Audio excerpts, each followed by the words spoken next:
Time moves slower at higher speeds. Explained with example. This is a key idea from Einstein's theory of special relativity, and it's called time dilation. What it means: when an object moves very fast, close to the speed of light, time passes slower for it compared to someone who is not moving or is moving much slower. Example, the twin paradox. Imagine this.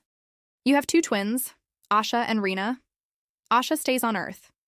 Rina boards a spaceship that travels at 90% the speed of light to a distant star and comes back. Let's say the journey takes 10 years according to Asha's clock on Earth. But due to time dilation, Rina will experience much less time on the spaceship.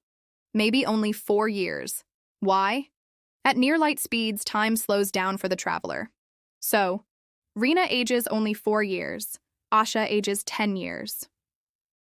When Rina returns, her twin sister Asha looks much older. Real-world proof. GPS satellites. GPS satellites orbit the Earth very fast. Their clocks tick slightly slower than clocks on Earth because of both speed and gravity. General relativity adds to it.